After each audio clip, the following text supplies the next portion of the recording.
ஒரு ஒரு வருஷமா நான் முருகரை கும்பிட்டு இருக்கேன். அந்த ஒரு வருஷத்துல இவ்வளவு பெரிய பாக்கியம் என் சண்முகர் எனக்கு கொடுத்ததுல எனக்கு ரொம்ப பெரிய சந்தோஷம். ரொம்ப ரொம்ப பெரிய சந்தோஷம். நான் இவர்கிட்ட முதல்ல பாக்குறப்ப நான் சொன்னேன், நான் வாழ்க்கையில தோத்துட்டு தான் முருகர்கிட்ட போய் நின்னேன். ஆனா இன்னைக்கு நான் வாழ்க்கையில ஜெயிச்சுட்டு இங்க நின்று நான் பேசுறேன். முருகரை நம்பி நீங்க முருகா எனக்கு நீ எல்லா விஷயத்திலும் நீ இரு முருகா அப்படின்னு சொன்னா கண்டிப்பா நான் முருகர் மேல ஆணையா சொல்றேன், நீங்க தோக்க மாட்டீங்க.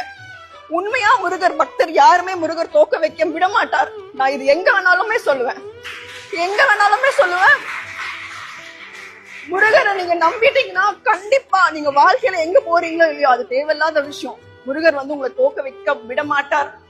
உண்மையான வார்த்தை, உண்மையான வார்த்தை. ரொம்ப நன்றி.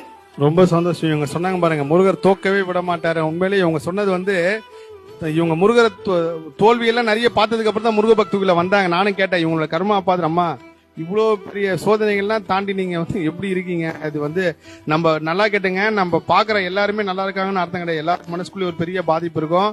ஆனா அந்த முருகர் எல்லா விதத்திலையும் காப்பாத்தி நீங்க அவர் எங்க கொண்டு நிப்பாட்டு